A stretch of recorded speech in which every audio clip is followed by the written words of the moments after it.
Hello everyone. आज की इस वीडियो में हम सी प्लस प्लस में पॉइंटर्स कैसे वर्क करता है उसको देखने जा रहे हैं। ठीक है, तो ये हमारा बॉयलर प्लेट है, या फिर मैं सिंपल वर्ड्स में कहें तो ये हमारा हेडर फाइल है जो कि हम सी लैंग्वेज में भी यूज करते हैं। हैज इंक्लूड stdio.h, यहाँ पे आई स्ट्रीम होता है यूजिंग नेम स्पेस std। अब हम देखते हैं पॉइंटर के बारे में। ठीक है, सी और सी प्लस प्लस में क्या क्या बेसिक डिफरेंस है। सी प्लस प्लस सी से ज़्यादा फास्टर है, पहला इसका एडवांटेज। सी में हम प्रोसीजर वे में प्रोग्रामिंग करते हैं, सी प्लस प्लस में हम प्रोसीजर भी कर सकते हैं और along with object oriented programming भी यूज कर सकते हैं। सी प्लस प्लस में बिल्ट इन बहुत सारे लाइब्रेरी हैं जिसको कि हम कहते हैं एसटीएल, स्टैंडर्ड टेम्पलेट लाइब्रेरी। ठीक है, एसटीएल में क्या क्या है, हमारा एल्गोरिदम है और कंटेनर्स है। ठीक है, तो ये सब का बिल्ट इन लाइब्रेरी है, हमको बस फंक्शन कॉल करना है, आर्ग्यूमेंट पकड़ा देना है उसको, वो मेरा वर्क परफॉर्म कर देगा। ठीक है, लेकिन सी लैंग्वेज में अगर किसी भी चीज़ को हमको इम्प्लीमेंट करना होता है तो हमको हर एक चीज़ स्क्रैच से खुद से लिखना होता है। ठीक है, अब पॉइंटर्स की बात करते हैं। पॉइंटर्स क्या होता है? पॉइंटर्स एक स्पेशल वेरिएबल होता है जो कि सिंपली एड्रेस स्टोर करता है। ठीक है, कोई सा भी हम मेमोरी में फिर मेन फंक्शन या फिर किसी भी फंक्शन के अंदर कोई एक वेरिएबल क्रिएट की है, चाहे वो स्टैटिक वेरिएबल हो चाहे डायनेमिक वेरिएबल हो, तो उसका कुछ एक वैलिड एड्रेस होता है, उस एड्रेस के थ्रू ही हम उस वेरिएबल को एक्सेस कर पाते हैं। ठीक है, तो लेट्स से जैसे हम लिखे इंट ए, ठीक है, और हम इसको एक्सेस करना चाहे तो सी आउट सिंपली ए प्रिंट कर दिया, तो अभी क्या आएगा, एक गार्बेज वैल्यू आएगा, क्योंकि अभी हम उसमें कुछ भी इनिशियलाइज नहीं किए हैं। ठीक, अगर ए असाइन 90 हम कर दिए तो इसका आउटपुट क्या आएगा, हम सिंपली ए वेरिएबल के वैल्यू को एक्सेस कर लिए। ठीक है, अगर हम इसका साइज चेक करना चाहते हैं तो साइज ऑफ ऑपरेटर यूज करेंगे। ए बाय डिफॉल्ट 4 बाइट होगा, इंटीजर 4 बाइट ही कंज्यूम करता है मेमोरी में। ठीक है, अब हमको समझना है पॉइंटर क्या होता है।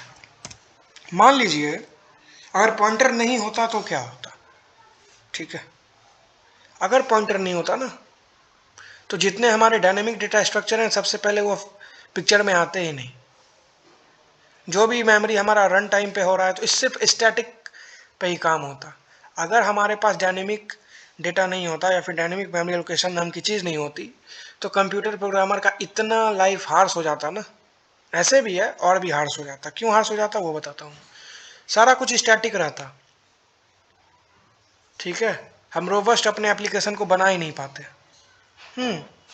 हमको हर एक चीज़ के लिए खुद से मैनिपुलेट हर एक चीज़ को करना होता, तब बट ऐसे कोडिंग भी हमें डेली बेसिस पे अपने सॉफ्टवेयर को इम्बेड करना पड़ता है। अगर एक मान लीजिए एक लिंक लिस्ट की बात करते हैं, हम एक फंक्शन कॉल करते हैं, हमारा एक इंसर्शन हो जाता है।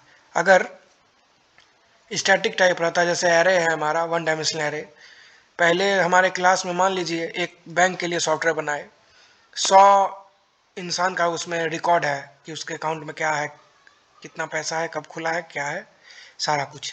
ठीक है, स्टैटिक है, हर एक चीज़ हम खुद से हार्ड कोड किए हैं कि ये एक नम वट से एक पर्सन है जिसका ये नाम है, उसका ये एज है, उसको ये कार्ड प्रेफर किया गया है, उसके अकाउंट में इतना बैलेंस है, हर एक चीज़। ठीक है, अब मान लीजिए 10 दिन के बाद कोई एम्प्लॉय एब्सेंट था, जस्ट फॉर एग्जाम्पल, वो गया बैंक, 10 दिन तो बैंक चलते रहा। आए नए नए पर्सन अपना अकाउंट खुलवाए, कोई आदमी पैसा उसमें रखवाया, कोई पैसा डिडक्ट करवाया। ठीक है, तो क्या हो गया, ये सब ऑपरेशन है, सब ऑपरेशन। तो वो आदमी जब दूसरे दिन आता है 10 दिन के बाद अपना छुट्टी कंप्लीट करके, तो उसके पे कितना लोड हो गया, उसको हर एक चीज़ खुद से मैनेज करना होगा, या फिर जो भी मैनेजमेंट हुआ तो आधा दिन तो उसको यही समझने में लग जाएगा कि कब किस आदमी का अकाउंट खुला, कब किस आदमी का अकाउंट नहीं खुला, कब कितने पैसे निकले, कब कितने अमाउंट उसके अकाउंट में अब रिमेनिंग है। ठीक है, ऐसे क्या है अभी के टाइम में एट प्रेजेंट, जब हमारा हर एक चीज़ डायनेमिक है, हम बैंक गए, ठीक, हमारा रीलोकेशन होता है, माइग्रेशन होता है। रीलोकेशन उसको समझिए, एक एम्प्लॉय इस बैंक पे काम कर रहा था, अब वो ट्रांसफर होकर किसी और बैंक में चला गया। ठीक है, उसके लिए हर एक चीज़ वहाँ पे नया। ठीक है, उसको एक कंप्यूटर ने इनिशियलाइज कर दिया, असाइन हो गया। ठीक है, अब कोई एक पर्सन आया, ठीक है, इसका पहला दिन है, कोई एक पर्सन आया, वो बोला सर ये लीजिए मेरा पासबुक, आप हमको ये बता दीजिए कि मेरे बैंक अकाउंट में कितना पैसा है। ठीक है, अब बताइए ना, उसको उसके डेटाबेस का कुछ नॉलेज है अभी, क्योंकि वो नया नया जगह पे गया है। तो अगर वो स्टैटिक रहता तो उसको हर एक चीज जाके उसको रीड करना पड़ता, मेमोरी में जाके किसी किसी से पूछना पड़ता, क्या इस आदमी का बैंक अकाउंट है। ऐसे पासबुक अगर प्रोवाइड कर दिया तो होगा ही, बट फिर भी वेरिफिकेशन होता है क्या कि इसी अकाउंट में है कि कहीं और भी हो। तो ये सारा चीज को अगर प्रॉब्लम सोचिए कितना टीडियस टास्क रहता एक पर्सन के लिए, अगर हर एक चीज को वो मेंटेन करता मैनुअली। तो इसलिए डायनेमिक डेटा स्ट्रक्चर या फिर डायनेमिक डेटा का कॉन्सेप्ट आया। ठीक है, वो कैन सिंपली क्या करेगा, वो सिंपली सर्च और फंक्शन पे जाएगा, सॉरी वो लोग फंक्शनैलिटी को सिंपली यूज करते हैं, उन सब से हर एक चीज एब्स्ट्रैक्टेड रहता है। ठीक है, उनको बस ये पता है क्या कि अगर हम सर्च फंक्शन पे गए या फिर सर्च टैब पे गए और इम्प्लॉय का नाम सर्च करके एंटर दे दाब दिए या फिर अकाउंट नंबर दे के एंटर दाबे, तो उस अकाउंट से रिलेटेड हर एक इंफॉर्मेशन, चाहे कितना डिडक्शन हुआ, कितना उसके बैंक में रिमेनिंग पैसा है, या फिर कब क्या हो रहा है, कितना निकला, कितना है, कितना लोन लिया है, लाइकवाइज बहुत सारे बाइफर्केशन हो सकते हैं। ठीक है, तो हर एक चीज सिंपल एक सर्चिंग से उसको पता चल जाएगा, उसको किसी के पास जाने का जरूरत नहीं होगा। तो कितना इजी कंप्यूटर, और डायनेमिक अगर डेटा है, डायनेमिक डेटा स्ट्रक्चर नहीं होता तो कितना हमारा टास्क हार्ड रहता। अब हमारे पास हर एक चीज़ है, हम सिंपली सारा कुछ हमारे कंप्यूटर के डेटाबेस में स्टोर है या फिर किसी सर्वर पे स्टोर है, हम सिंपली कॉल करते हैं या फिर व्हाट आई से उसका रेफरेंस आईडी दे देते हैं, अकाउंट नंबर दे देते हैं, उसके बारे में सारा इन्फॉर्मेशन हमको with in a fraction of second हमको आ जाता है मेरे कंसोल पे, अगर हमारा नेट स्पीड सही है तो ये सब चीज़ कैसे होता है? अगर डायनेमिक नहीं रहता, मान लीजिए, अब छोड़िए, अब और रूट पे आ जाते हैं। मान लीजिए हम एक लिंक लिस्ट क्रिएट कर दिए, 1000 नोट पड़े हुए हैं, किसी एक स्टूडेंट, किसी एक स्कूल का सॉफ्टवेयर है, एक क्लास का उस पढ़ाई से, एक स्कूल में रखिए ना 1000 स्टूडेंट है। ठीक है, 1000 या फिर 5000 जितना हो, हम क्या किए, हमको हर एक इंडिविजुअल स्टूडेंट का रिकॉर्ड स्टोर करना है, जैसे नाम, age, phone number, father's name, mother's name, class, roll number, likewise. तो ये सारे चीज को हम क्या करेंगे, हमारे पास खुद का डेटा टाइप इस सारे चीज को डिफाइन करने के लिए पहले से बिल्ट इन नहीं है, हमको खुद का यूजर डिफाइंड डेटा टाइप बनाना पड़ता है। तो यूजर डिफाइंड डेटा टाइप बनाने के लिए सी लैंग्वेज हमारे पास क्या होता है, स्ट्रक्चर, और सी प्लस प्लस में क्या होता है, क्लास। तो स्ट्रक्चर और क्लास का क्या काम है वो बता देते हैं। स्ट्रक्चर सिक्योरिटी पर्पज से अच्छा नहीं होता है, ठीक है, और क्लास सिक्योरिटी पर्पज से बहुत अच्छा होता है। मान लीजिए हम कोई सॉफ्टवेयर बनाए बैंक के लिए और उसको हम सी लैंग्वेज में कोड कर दिए, ठीक है, अगर हमारे पास 3 तरह का एक्सेस स्पेसिफायर होता है ना, जैसे हम लिखते हैं क्लास स्टूडेंट, ठीक है, क्लास स्टूडेंट, 3 तरह के हमारे पास एक्सेस स्पेसिफायर होते हैं, पब्लिक, ठीक है, एक होता है प्राइवेट, एक होता है प्रोटेक्टेड। ठीक है, मान लीजिए कोई एकदम इंपॉर्टेंट डेटा है जो कि हम सिर्फ यही चाहते हैं कि इसको कोई एक्सेस नहीं कर पाए। ठीक है, किसी इन हम ये थोड़ी चाहेंगे कि हमारा जो अकाउंट बैलेंस है वो किसी और को इजीली एक्सेसिबल हो। या तो बैंक का एम्प्लॉय को पता होगा, तब कब पता होगा, जब हम उसको इन्फॉर्मेशन देंगे कि हमको वो फेच करके दो, रिट्रीव करके दो, तभी। उस केस में कुछ किसी वेरिएबल को हम पब्लिक रखेंगे, जैसे मान लीजिए एज उसका पब्लिक हो गया, सब जान सकता है, ठीक है, अकाउंट नंबर भी पब्लिक होता है ताकि वो विजिबल रहे। लेकिन प्राइवेट क्या हो गया, प्राइवेट हो गया उसका bank account number, sorry not number, bank account balance, कितने बैलेंस है उसके अकाउंट में। तो इस सब चीज़ के लिए प्राइवेट पब्लिक प्रोटेक्टेड यूज होता है। अगले वीडियो में या फिर आगे के वीडियो में मैं आपको बताऊंगा कि पब्लिक प्राइवेट प्रोटेक्टेड क्या होता है। ठीक है, ये बेसिकली एक्सेस स्पेसिफायर होता है, जैसे हम कोई सा भी एक अपना डेटा टाइप बना लिया और उसको एक्सेस हम कब किस कॉन्टेक्स्ट में कर सकते हैं। ठीक है, तो अभी हम बात कर रहे थे पॉइंटर पे, आते हैं पॉइंटर पे। ठीक है, मान लीजिए हमारे पास एक ऑपरेटर होता है, ऑपरेटर, जिसको कहते हैं एम %। ठीक है, इसको कहते हैं इसका नेमिंग कन्वेंशन है एम्परसेंट, शायद यही होता है एम्परसेंट, ठीक है।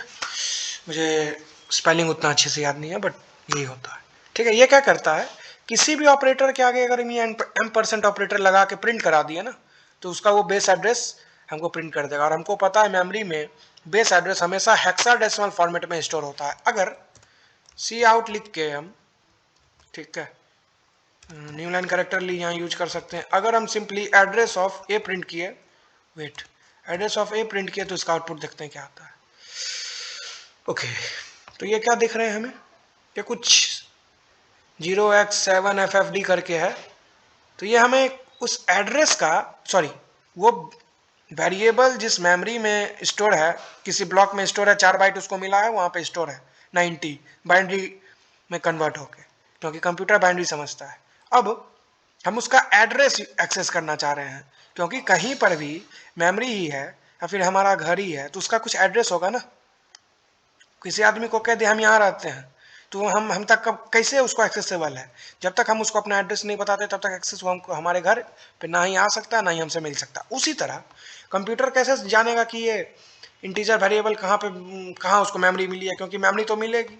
इसीलिए मेमोरी मिलती है और मेमोरी का एक एड्रेस होता है जिसको कि हम पॉइंटर के थ्रू एक्सेस करते हैं। मान लीजिए अगर पॉइंटर नहीं होता, तो अगर हम malloc function, calloc function memory allocation के लिए यूज करते हैं, तो हमको पता है मैलॉक और कैलॉक या फिर न्यू ऑपरेटर, ठीक है, उसका कुछ नाम नहीं होता है। जैसे ए, ये जो इंटीजर वेरिएबल है जिसका ए, इसका नाम है ना। हम ए एक वेरिएबल बनाए हैं जिसमें 90 असाइन कर दिए हैं, तो अगर हम प्रिंट आउट करेंगे ए को तो 90 प्रिंट हो जाएगा। अगर यहाँ पे ए नहीं रहता तो हम कैसे इसको एक्सेस करते, नहीं कर पाते एक्सेस, ठीक है। अगर हम नियर फ्यूचर ए असाइन 100 कर दिए, अब अगर प्रिंट करेंगे तो ए का वो चेंज हो गया, बट ऐसे वैल्यू चेंज हो गया, पर एड्रेस वही है जहाँ पे उसको एक बार मेमोरी मिल गया। अगर अभी हम इस प्रोग्राम को डिलीट कर देंगे, या फिर यहाँ से सिंपली कॉपी पेस्ट करके, या फिर इस प्रोग्राम को क्लोज कर दिए, तो जो मेमोरी मिला था ना वो भी डिलीट हो जाएगा। फिर अगर रन करेंगे तो फिर उसको नया एड्रेस वेरिएबल होता है, वो वेरी करता है मशीन टू मशीन। वो हम जब रन करते हैं तब पे डिपेंड होता है कि उसको कौन सा एड्रेस एलोकेट होगा, ठीक है। तो पॉइंटर क्या है, पॉइंटर के थ्रू अगर हम चाहे, अगर यहाँ पे हम एड्रेस ऑफ ए लिखे, ठीक है, और इसके आगे एस्ट्रिक ऑपरेटर लगा दिया, तो हमको क्या एक्सेस होगा, 90 एक्सेस होगा। देखिए आउटपुट, ओके 90 नहीं, हम अपडेट कर दिए ना एक वैल्यू को। तो यहाँ पे क्या प्रिंट होगा, पहले 100, साइज ऑफ इंटीजर 4 बाइट होता है, उसके बाद एस्ट्रिक ऑफ ए। एक चीज हमेशा याद रखिएगा, M% और एस्ट्रिक ऑपरेटर एक दूसरे को कैंसिल आउट कर देता है, ठीक है। तो जब ये दोनों कैंसिल आउट हो गया तो क्या बचा, सिंपली ए का वैल्यू क्या है, 100, वो इस लाइन में प्रिंट हो रहा है, दैट्स इट, इतना ही है।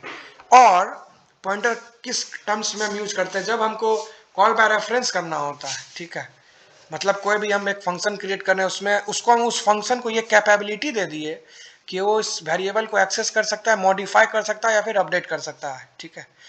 तो उस केस में हम करते हैं कॉल बाय रेफरेंस। जितना भी हम स्वैपिंग का कोड लिखते हैं, ठीक है, या फिर स्वैपिंग का कोड हो गया, या फिर बाइनरी सर्च ट्री में हम एक नोड को इंसर्ट कराना चाहते हैं, या फिर लिंक लिस्ट में इंसर्शन कराना चाहते हैं, तो हर एक चीज में हम रेफरेंस पास करते हैं, ठीक है। अगर रेफरेंस नहीं पास करेंगे तो क्या होगा, मान लीजिए एक वेरिएबल हम यहाँ पे बना असाइन कर, इनिशियलाइज कर दिए मेन फंक्शन के अंदर। इस वेरिएबल को अगर हम इसका एड्रेस से पास नहीं करेंगे ना, तो इस वेरिएबल को मेन फंक्शन के अलावा हम किसी और फंक्शन में एक्सेस कर ही नहीं पाएंगे, ठीक है।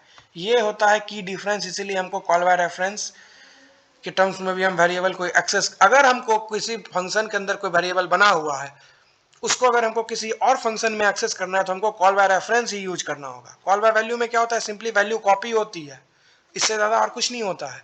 अगर मान लीजिए एक फन नाम का फंक्शन क्रिएट किए हैं और उसमें हम ए पास कर दिए ना, तो ये इस फंक्शन का रिटर्न टाइप वॉइड है, ठीक है। ये इंटीजर है, इंट एन। तो अगर हम एन प्लस प्लस करके सी आउट कर दिए, सी आउट में लाइन चेंज हो सबसे पहले, ठीक है, और उसके बाद सिंपली एन प्रिंट कर दिया, तो what will be output, nothing but 101। Let's check it. तो आउटपुट आया 101। बट अब एक चीज बताइए, ये फन नाम का जो फंक्शन है ना, इसमें ये n जो वेरिएबल है, ये सिर्फ इसी फंक्शन के अंदर में इसको एक्सेस कर सकते हैं, इसी में हम कुछ अपडेट भी कर सकते हैं।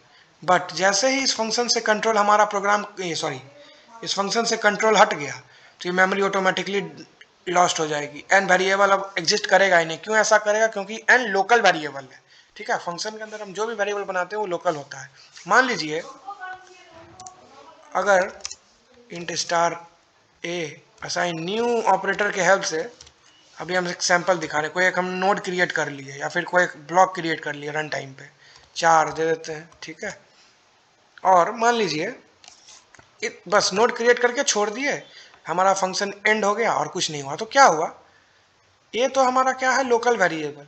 नोड क्रिएट हो गया हीप सेक्शन में, मेमोरी मिल गया, हमारे डायनेमिकली मेमोरी एलोकेशन हो गया, 4 बाइट मिल गया एक इंटीजर को स्टोर करने के लिए। लेकिन ये हमारा लोकल वेरिएबल है, ये फंक्शन खत्म हुआ, उसका एड्रेस ही डिस्ट्रॉय हो गया। अब हम चाह के भी उस वेरिएबल को एक्सेस नहीं कर सकते हैं, वो अगर हीप में बना है तो उस केस में कहते हैं मेमोरी लीक, मेमोरी का वेस्टेज हो गया। हम 4 बाइट लिए, एलोकेट किए, लेकिन हम उसका कुछ यूज ही नहीं किए। तो ऐसा नहीं करना है, ये अच्छा कोडिंग प्रैक्टिस नहीं है। अगर हम कोई मेमोरी एलोकेशन किए तो उसको फ्री कराना हमारी रिस्पॉन्सिबिलिटी होती है, सी और C++ में।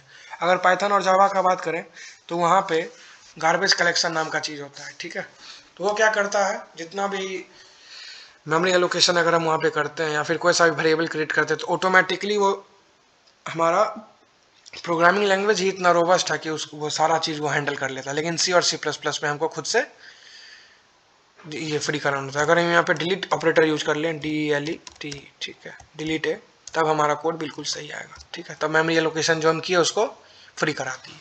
ठीक है, तो C में मैलॉक, कैलॉक, रीअलॉक फंक्शन के हेल्प से हम मेमोरी एलोकेशन करते हैं, और फ्री फंक्शन वहाँ पे यूज होता है डायनेमिकली मेमोरी एलोकेशन को फ्री कराने के लिए मैलॉक से। और यहाँ C++ में न्यू ऑपरेटर से मेमोरी एलोकेशन करते हैं और डिलीट ऑपरेटर से मेमोरी डीलोकेशन करते हैं। ठीक है, अब आते हैं हमारा फंक्शन को हम रिमूव कर देते हैं या फिर रहने देते हैं। ठीक है, सिंपली कमेंट आउट कर देते हैं। अब पॉइंटर के हेल्प से फन अंडरस्कोर पॉइंटर, ठीक, ये फंक्शन का नाम है, कुछ भी आप रख सकते हो। ठीक है, हम पास कर दिए एड्रेस ऑफ ए। ठीक है, और ये हो जाने के बाद हम सी आउट कर देते हैं न्यू लाइन में ए वेरिएबल का वैल्यू। ठीक है, अब इस फंक्शन का रिटर्न टाइप क्या है, वॉइड। कुछ भी इसमें हम चेंजेस, ये फंक्शन से हम कुछ भी रिटर्न नहीं करा रहे हैं, कोई या कुछ वर्क परफॉर्म कर रहा है, डेट्स इट। तो जब भी हमको इंटीजर वेरिएबल का एड्रेस स्टोर करना होता है तो उसके लिए हम इंटीजर पॉइंटर बनाते हैं, जैसे कि इंट स्टार ए। ठीक है, तो अगर अभी हम सी आउट कर दिए, सी आउट ए में क्या है भाई वो हमको बता दो। ठीक है, ये रन करके देखते हैं। तो ये एड्रेस भी अच्छा, न्यू क्या एरर है, error expected type specifier before. Okay okay okay, type specifier below before मतलब क्या है इसका, इंट स्टार। अब रन करें क्या, फिर भी एरर आएगा क्या, वेट,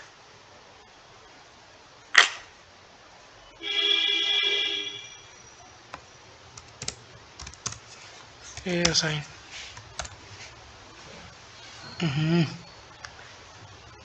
न्यू न्यू ऑपरेटर में हम साइज ऑफ इंट चाहिए भाई हमको। ठीक है, एरर क्यों आ रहा है,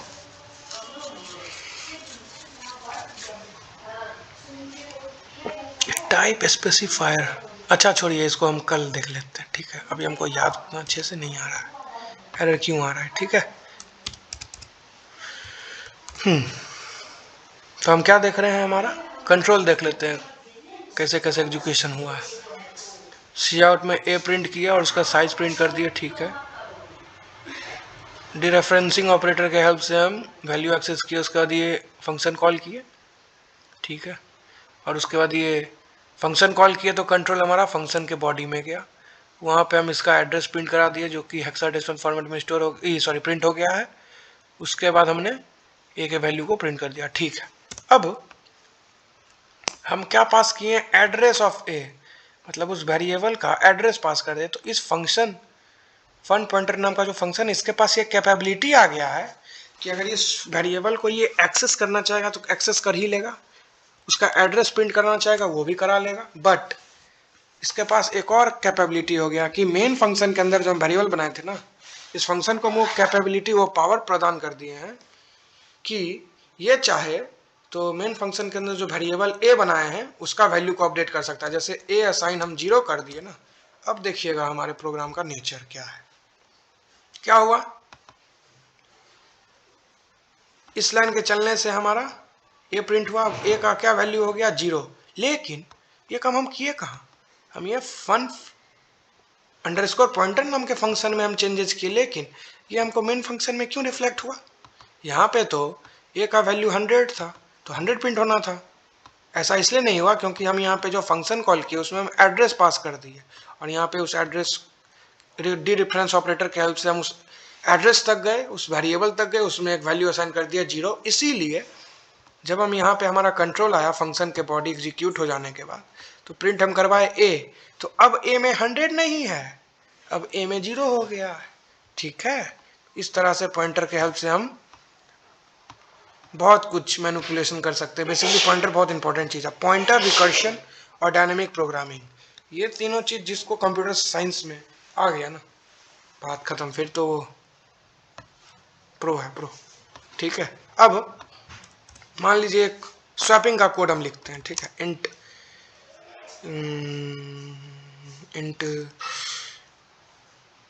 बी असाइन 90, अच्छा यूजर से ले लेते हैं बी और सी।